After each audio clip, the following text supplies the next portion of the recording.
I still remember the day we launched our company, the air thick with excitement and the promise of success.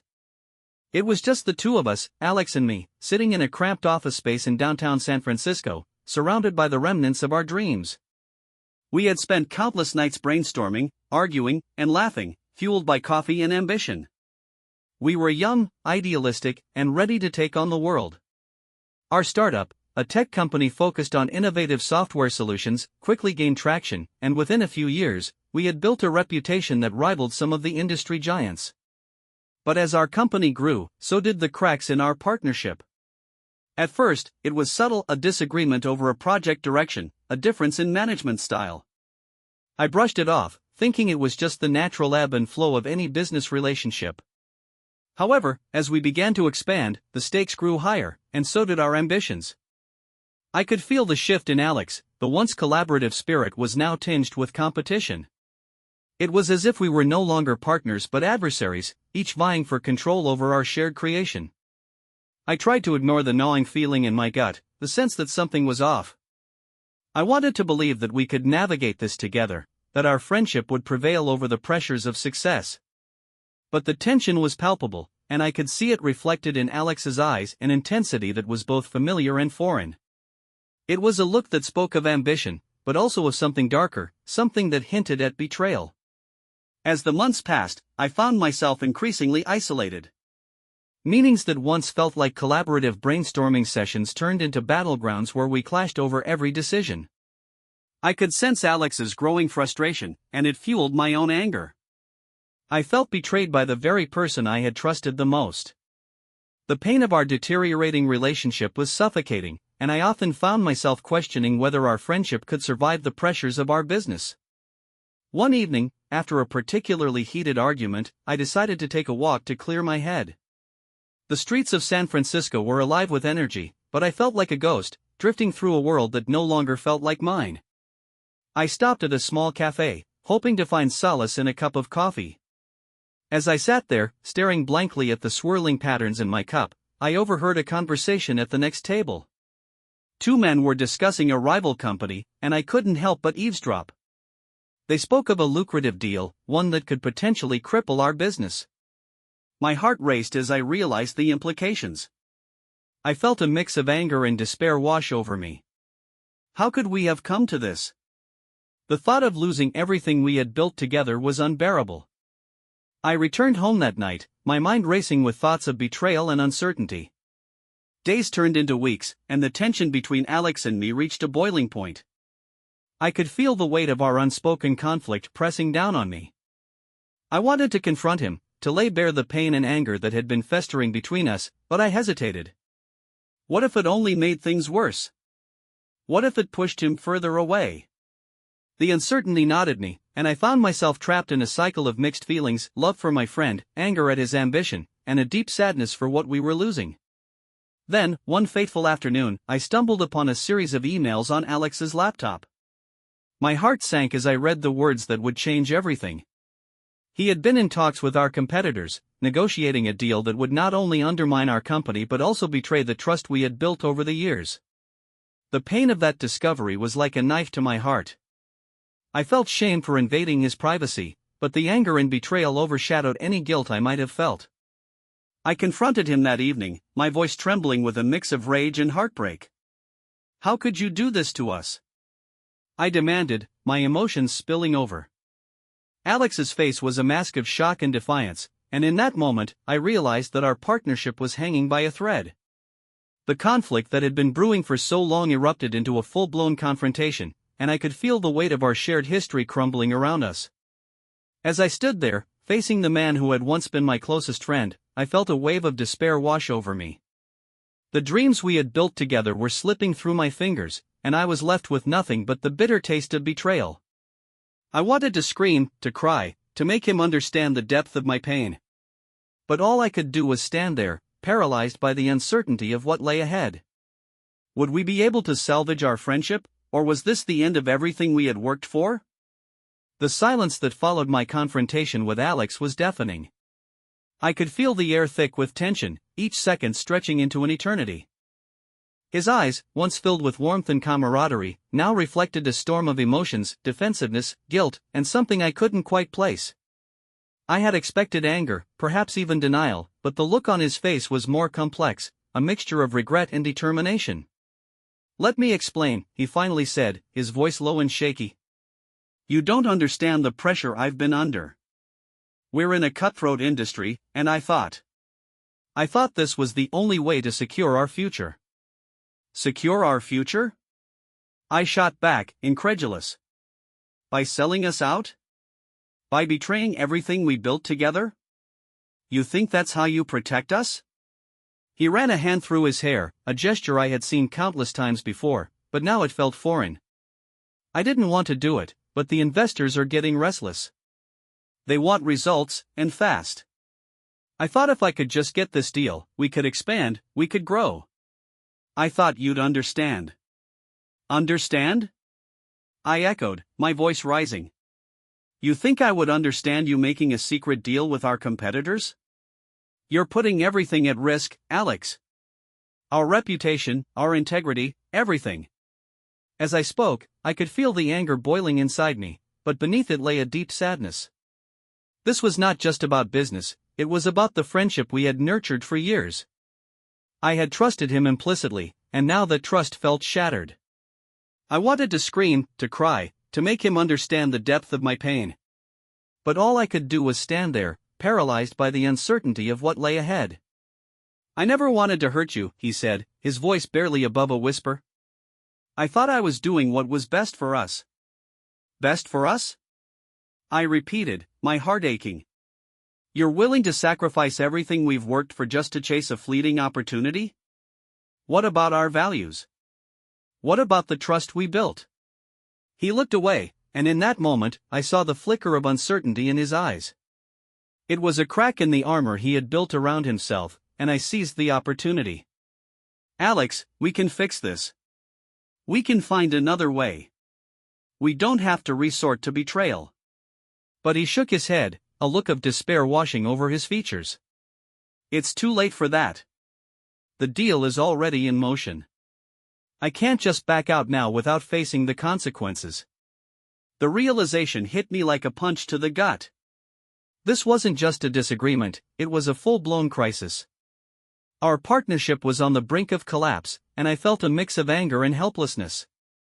I had always believed that we could weather any storm together, but now I was faced with the harsh reality that our friendship was crumbling under the weight of ambition and greed. As the days passed, the atmosphere in the office grew increasingly tense. I could feel the divide between us widening, a chasm filled with unspoken words and unresolved feelings.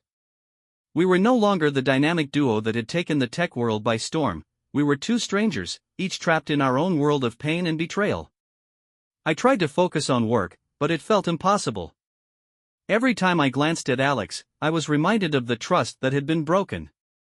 I could see the guilt etched on his face, but it was overshadowed by a stubborn determination to see the deal through. I felt a mix of sadness and anger, torn between the desire to forgive him and the need to protect what was left of our company. One evening, as I sat alone in the office, I received a call from one of our investors. They wanted to discuss the recent developments, and I knew I had to face the music. I felt a wave of anxiety wash over me as I prepared for the conversation. I had to be strong, to stand my ground, but the uncertainty of our future loomed over me like a dark cloud. When I arrived at the meeting, I was met with a room full of stern faces. The tension was palpable, and I could feel the weight of their expectations pressing down on me. I took a deep breath and began to speak, outlining our vision for the company and the steps we were taking to address the recent turmoil. But as I spoke, I could see the skepticism in their eyes. "Your partnership is in jeopardy," one of the investors said bluntly. "If you can't resolve this conflict, we may have to reconsider our support." Their words hit me like a slap in the face. I felt a surge of anger and despair. How had we let it come to this? I glanced at Alex, who sat across the table, his expression unreadable. In that moment, I realized that our partnership was hanging by a thread, and the stakes had never been higher. The investors were right. If we couldn't resolve our issues, everything we had built could come crashing down. "Look, we understand that tensions are high," I said, trying to maintain my composure. But we're committed to finding a solution. We've faced challenges before, and we can do it again. One of the investors, a sharp-eyed woman named Karen, leaned forward. This isn't just a challenge, it's a crisis. You need to address the underlying issues between you two. If you can't work together, how can we trust you to lead the company? Her words cut deep. I could feel the weight of her scrutiny, and I knew she was right. The rift between Alex and me was not just a personal issue, it was affecting our entire team and the future of our company. I glanced at Alex, hoping to see a flicker of understanding in his eyes, but all I saw was a wall of defensiveness. After the meeting, I returned to the office, my mind racing. I felt a mix of anger and sadness, but more than anything, I felt lost. I had always believed in our partnership, in the strength of our friendship, but now it felt like a fragile facade. I sat at my desk, staring blankly at the screen, the weight of uncertainty pressing down on me. That night, I couldn't sleep. I tossed and turned, replaying the events of the day in my mind. I thought about the dreams we had shared, the late nights spent planning our future, and the laughter that had once filled our office. Now, it felt like a distant memory, overshadowed by betrayal and conflict. I felt a deep sense of loss, not just for our company, but for the friendship that had once meant everything to me. The next day, I decided to confront Alex again. I needed to understand his perspective, to find a way to bridge the gap that had formed between us. I found him in the conference room, staring at a presentation on the screen, his brow furrowed in concentration. I took a deep breath and walked in. "Can we talk?" I asked, my voice steady but laced with emotion. He looked up, surprise flickering across his face. "Sure. What's on your mind?" I hesitated, searching for the right words. "I think we need to address what happened. We can't keep pretending everything is fine when it's not." He sighed, running a hand through his hair again. "I know. I don't know how to fix this. I thought I was doing what was best for the company, but now I see how it's affected us. Do you really believe that making a deal with our competitors was the best option?" I pressed, my heart racing. "You put everything at risk, Alex. Our reputation, our integrity, everything we've built together." He looked away, shame washing over his features. I was scared.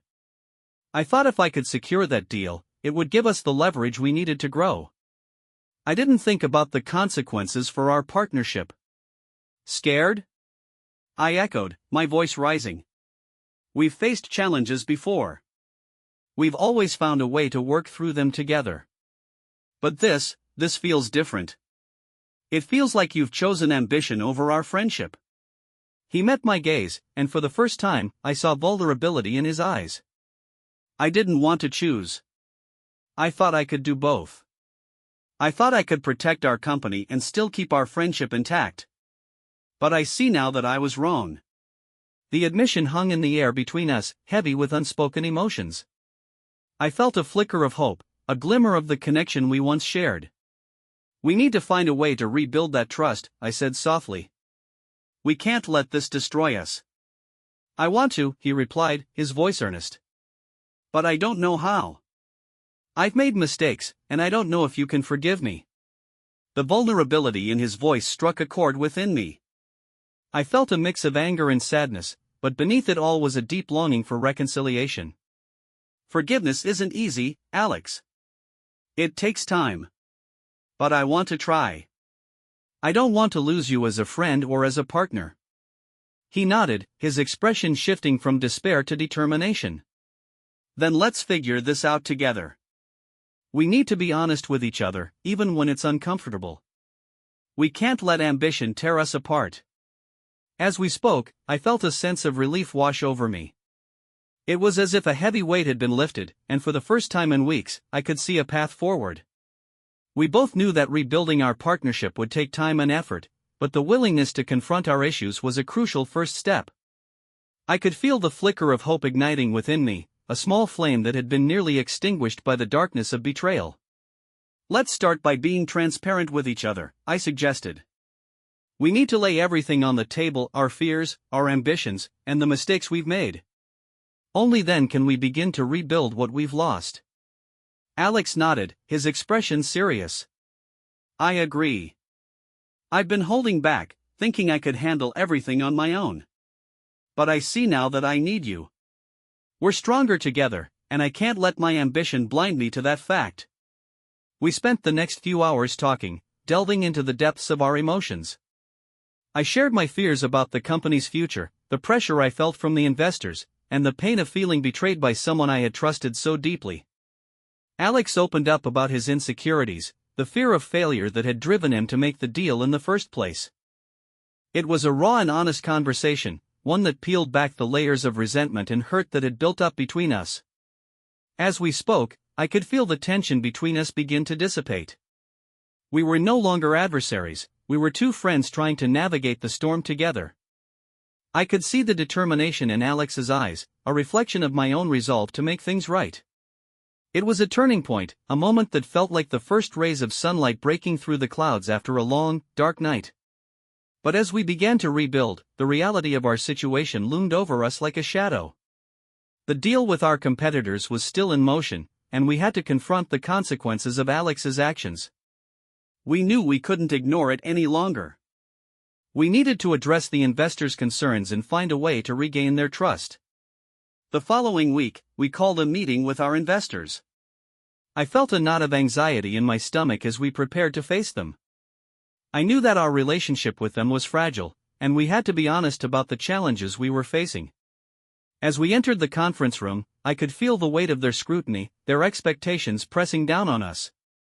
Thank you for coming, I began, my voice steady despite the nerves churning inside me. We want to address the recent developments and the concerns you've raised about our partnership. Karen, the sharp-eyed investor, leaned forward, her expression serious. We appreciate your transparency, but we need to know how you plan to move forward. The trust between you two has been compromised, and that affects our confidence in the company. Alex took a deep breath, his gaze steady. We understand the gravity of the situation. I made a mistake by pursuing a deal without consulting my partner. I let my ambition cloud my judgment, and I take full responsibility for that. I could see the investors exchanging glances, their expressions a mix of skepticism and curiosity. What steps are you taking to rectify this? One of them asked. We're committed to rebuilding our partnership and restoring the trust that has been lost, I replied.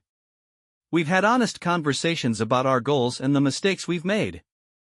We're ready to work together to ensure that our company's values remain intact. Karen raised an eyebrow. And what about the deal with the competitors? Are you backing out? Alex hesitated, and I could feel the tension in the room rise. We're in discussions to renegotiate the terms, he said finally. We want to ensure that any agreement aligns with our vision for the company and doesn't compromise our integrity. The investors listened intently, and I could sense their skepticism beginning to wane. We need to see action, not just words, Karen said. If you can demonstrate that you're committed to working together and that you can regain our trust, we'll consider our options. As the meeting concluded, I felt a mix of relief and uncertainty. We had taken a step in the right direction, but the road ahead was still fraught with challenges. I glanced at Alex, and for the first time in a long while, I felt a sense of solidarity. We were in this together, and we had to face whatever came next as a united front. In the days that followed, we worked tirelessly to mend our relationship with the investors. We held regular meetings, provided updates on our progress, and made it clear that we were committed to transparency and collaboration. Slowly but surely, we began to regain their trust. It was a long and arduous process, but with each small victory, I felt the bond between Alex and me strengthen as the weeks turned into months. The hard work we put into rebuilding our partnership began to pay off.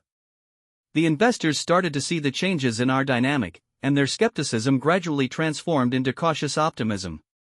We were no longer just two individuals trying to navigate a crisis, we were a team, united by a shared vision and a renewed commitment to our values.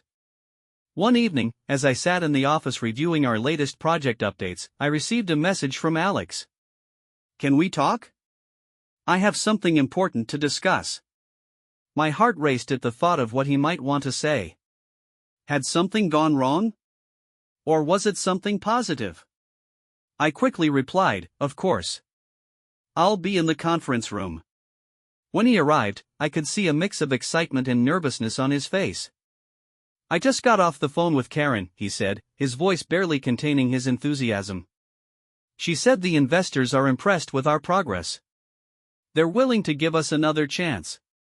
A wave of relief washed over me, and I felt a smile break across my face. "That's incredible news. We've worked so hard for this." Alex nodded, his expression serious again. "But there's more. They want us to present at the upcoming Investor Summit.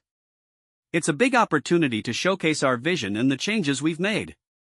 The thought of presenting in front of a room full of investors sent a jolt of anxiety through me. "Are we ready for that? It's a huge platform." "We are," he replied confidently. "We've come a long way, and this is our chance to prove that we can lead this company together. We need to show them that we're not just partners in name but in action." As we prepared for the summit, I felt a mix of excitement and trepidation. We spent countless hours refining our presentation, rehearsing our talking points, and ensuring that we conveyed our commitment to our values and our vision for the future. I could feel the bond between us strengthening with each passing day, and I began to believe that we could truly overcome the challenges we had faced. The day of the summit arrived, and as I stood backstage, I could feel my heart racing. The auditorium was filled with investors, industry leaders, and potential partners, all eager to hear what we had to say. I glanced at Alex, who stood beside me, his expression a mix of determination and nerves. "We've got this," he said, giving me a reassuring nod. When it was our turn to present, we stepped onto the stage, and I felt a surge of adrenaline. As we began to speak, I could see the audience leaning in, engaged by our passion and authenticity. We shared our journey, the challenges we had faced, and the lessons we had learned. I spoke about the importance of trust, integrity, and collaboration, and I could see the investors responding positively to our message. As we concluded our presentation, the applause that erupted from the audience felt like a validation of our hard work. I glanced at Alex, and we exchanged a look of triumph. We had done it together, and in that moment, I felt a profound sense of gratitude for the journey we had taken. After the presentation, we were approached by several investors who expressed their interest in supporting our vision. It was a whirlwind of excitement, and I could hardly believe how far we had come. The road had been rocky, but we had emerged stronger, both as a company and as friends. In the weeks that followed, we secured new partnerships and investments that would propel our company to new heights. The trust we had rebuilt with our investors translated into tangible results, and I felt a renewed sense of purpose. We were no longer just surviving, we were thriving. But amidst the success, I knew that the journey was not over. The scars of betrayal still lingered, and I understood that we had to remain vigilant. Trust, once broken, takes time to fully heal. I made a conscious effort to keep the lines of communication open with Alex, to ensure that we continued to prioritize our friendship alongside our business. One evening, as we wrapped up a long day at the office, I turned to Alex. "I just want to say thank you for everything. I know it hasn't been easy, but I'm grateful that we found our way back to each other." He smiled, a genuine warmth in his eyes. "I'm grateful too. I've learned so much through this experience, and I don't want to take our partnership for granted again. We've built something special, and I want to protect it." As we stood there, I felt a sense of hope for the future. We had faced the darkness of betrayal and emerged into the light, stronger and more resilient than ever. The journey had been painful, but it had also taught us invaluable lessons about trust, forgiveness, and the power of friendship. In the end, I realized that our story was not just about